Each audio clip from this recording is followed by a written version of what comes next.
So that's the last thing. So many people, I like that part, the suffering, the pushing your body to the limit, the transformation, the end result, that look. So pretty much done. I'll take just questions right now. If y'all have any questions about anything, feel free to ask. You know, there's not that many coaches that are gonna you know, be 100% honest and tell you how it is. There's a lot up there that's, you know, we're all here to make money. That's the thing. But there's not a lot of coaches out there that it's gonna turn down clients. I turn down clients all the time. It's not because I'm rich. It's because like I'd rather that person, you know, pay their rent rather than, you know, waste it on some dream that's never going to happen. I mean, yes, ma'am. What is your favorite approach for female competitors to do the book and then to cook, or just to try to get the kind of preserve what admin thing and then just from there to build muscle for you, what it works for your female clients mostly? What'd you say? I don't know.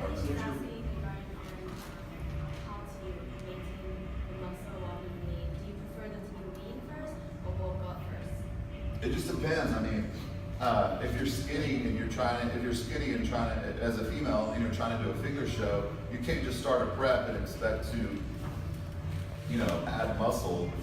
Some people do grow on the prep. Like when I prep, I grow on the prep. I start, you know, in the off season, I don't get all big and bloated. I stay at like a smaller weight, and when I prep, I increase my calories, get my training, get on my supplements, and then I grow. For females, it just depends. But like, are you trying to compete in like something? I'm trying to go for bikini vision. Bikini, okay. So you know you want to have a.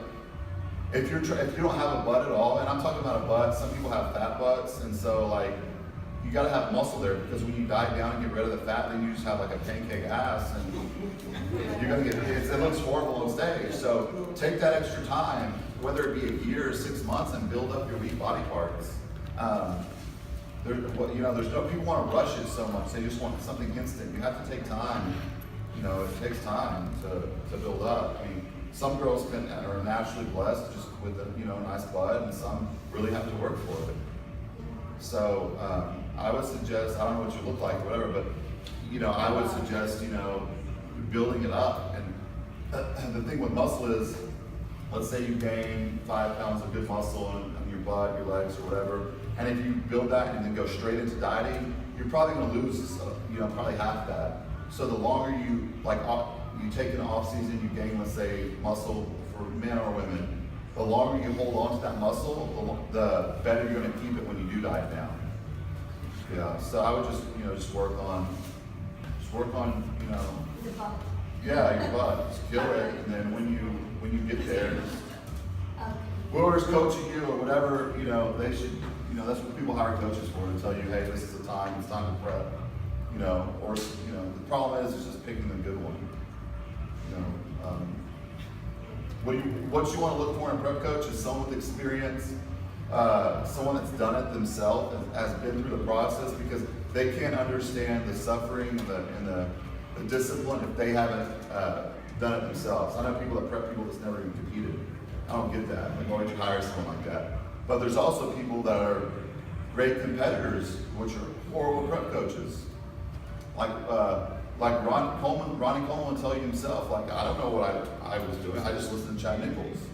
So Ronnie has sent me, you know, several clients. You know, I grew up in Arlington. We did a documentary together it was on Netflix, Discovery Channel, on bodybuilding. But we, you know, he's sending people, hey, go hire Armand. He'll have you ride. I can just tell you what my coach had me do, which is not going to work for 99% of the people.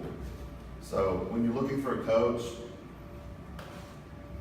don't try to, you know, penny pinch, and you know, if someone's charging you $200 or $300, $400 for a whole prep, it's something wrong with that. Either they're working on volume, so they have like maybe so many clients that they won't even remember your name is, or you know, they're very unexperienced, and I mean, me and my good friend Klein, we talk about it all the time. coaches, I'm not gonna say names, all the time, they're messaging me, hey, what should I do with this client? Like, it's your client. You do what you feel like you need to do. I've never asked people, hey, what should I do? I've had people that I've learned a lot from over the years, and you know, along with, you know, experimenting, whatever you call it, with my clients, you just have an eye for it, you know. Just because you can't, like, a lot of girls will hire girls for prep coaches because they're like, oh, I like Nicole Wilkins, I'm gonna go hire her because I like the way she looks. Does that mean Nicole can prep you? No. Does that mean you're gonna look like her? No. But a lot of women are afraid to hire men, especially bodybuilder men, to prep them because they think they're going to prep them a different way. That's probably the best person to hire, you know, because I've dealt with every sort of body type, you know, teenagers, men, women, masters. I've prepped people that are 60 years old. I had a guy win a show last year, like 54. You know, he won the novice and open. He beat all these guys. So find someone experienced, find someone that knows what they're doing. A lot of people really pitch a good game, like, you know, talk a big talk, and they're just full of shit. And that sucks because I see so much good talent, and it's at these shows and it's wasted. And I'm like, and I don't go chase clients because, you know, I've just never done that. If you're good, you're good. People know you're good. They come to you. You have a lot of these coaches. They go around, hey, let me prep you, let me prep you, let me prep you. I've got people that do that to my clients. You know, they come up to like, hey, let me prep you. I'll charge you half the price Armand does. It's just, there's, you know, people lost a lot of respect for people, and, you know, people just don't have the same, it's gotten to the point where people are so money hungry, and there's so much money in the industry, and everybody can make money, but, you know, there's so many prep coaches out there. I mean, you look on Instagram, everybody that's done a show, it says prep coach in their title. So, I get it, you want to make money, but it's like you know, like I like to play the guitar, like in my free time. Am I going to go teach guitar lessons? No. I don't know how to teach someone to play guitar. I could play it, but it's like doing that. So just be really careful who you hire, and you know,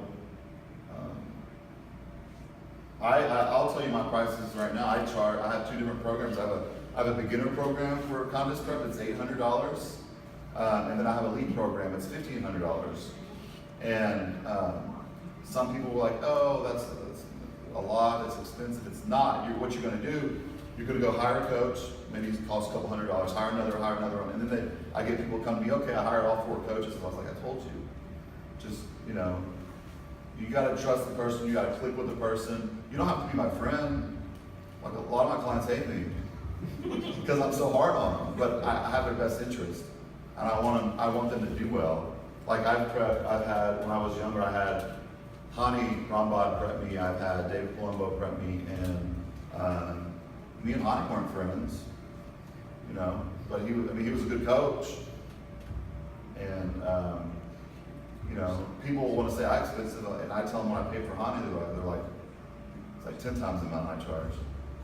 So, you know, a lot of people want to pick a cheap coach, and they're like, oh, well, I got to save most of the guys, bodybuilders, I want to save all my money for all the juice I can buy, and all the drugs I can buy, and just, that's going to get me by. No, you need someone telling you, you know, you're putting chemicals in your body. You know, most people are. And, you know, it's not something to take lightly. You know, you have to know what you're doing, how to do it, how to come off correctly. You know, girls don't want to get deep voices. You see girls with deep voices that look masculine. They don't want to look like that. It just happens because they have some coach or some boyfriend or whatever telling them to do this, and they don't see the changes. They just looking at their body and it's addicting. Or you don't have guys that, you know, they're 30 years old and their dick doesn't work anymore. That sucks. But you have someone telling them all this crap to use in the wrong way, and you know, the chemistry behind it, and then you got a 30-year-old with erectile dysfunction. That's depressing, right? So, any other questions? Awesome. If you have a full-time job and you're trying to like do this also, like, you know, increase weight, all that stuff, everything else. What's your job? Body physique. I'm in PTA school right now too, and I have a full-time job. Okay. At grocery store, so it's still, I'm trying to do all this at one time, and I'm not really seeing the results I want to see, but I'm not able to fit in meals like I can. And, You know, that's a big problem. You know, a lot of people look at a lot of these bodybuilders from the 90s, you know, and they all look great. And they're like, people don't understand. These guys weren't like, a lot of them weren't working. They were chilling all day, eating. They had, you know, sugar daddies, sugar mamas taking care of them, or they're selling drugs. That's the truth. And they weren't working. They were sleeping all day, eating, training. So it's different now. There's not these big contracts that you're getting paid where you can just bodybuild or compete.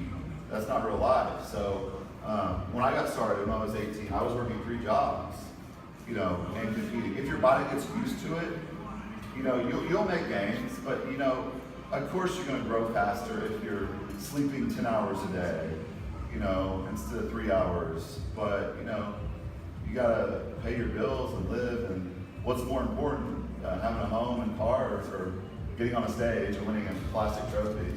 So you've got to, you just got to structure it right. You know, maybe like when you're at work, slam a protein shake with some healthy fat, like some macadamia nut oil, some natural peanut butter, instead of, you know, a meal, and just structure it that way. You know, I have a lot of clients that work a lot and they have trouble getting meals in. There's a way. I mean, you go take a, hey, I gotta go pee, go eat something real quick. I mean, I was in high school when I did my first show. I kept getting detention because I was eating in class. You weren't allowed to eat in class. And they're like, Armand, you can't eat in class. I was like, okay. And then I'd be out in the middle again eating, you know, because I was so driven to do my first show. So what I had to start doing is go to the bathroom, my locker, just eat a meal within less than 5 minutes. And then, I mean, I even used to like, you know, ground my food up, blend it up, and drink it. Sounds nasty. I used to get like cans of tuna, like 5 or 6 cans of tuna, put it in a blender. It sounds disgusting. I actually got this from Mike Manzaro. Used to do it. He's an old-time bodybuilder. He passed away, but I read in a magazine he did that, and I did it. It was then I mixed it with Diet Coke in a blender. It's disgusting, yeah. But it made it easy to down. It was better than eating this dry, nasty tuna, like 6 cans. And you gotta just do stuff that works. It can be done, you know. And how old are you?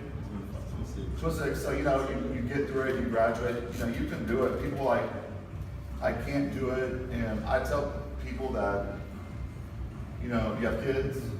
Okay, so you don't have kids, so you know, you work a lot. You know, I have people that work like a few jobs. They have several kids and run businesses, and they still compete. I tell people, just be lucky you're healthy enough to compete. That you're, you know, God blessed you with, you know, like, you know, your health, just to be able, even be able to train. So many people take things for granted, and they take their health for granted. And you got to remember, you know, there's people that would love to compete, and they're in wheelchairs, and people would love to compete. They're just, they have cancer, just. And so when I tell people when they're complaining on the diet, oh, this is so hard, this is like shut the F up. Like, people are like suffering of cancer, like little kids with leukemia, and you're complaining about your diet. It's so hard, and miserable. Don't do it. Like there's so many pussies out there right now. Like, just don't do it. If it's too hard, don't do it. Don't complain every day or write on Facebook, oh my God, I'm so tired. I can't. Like, shut up. Stop complaining. Just don't do it. Go do something else.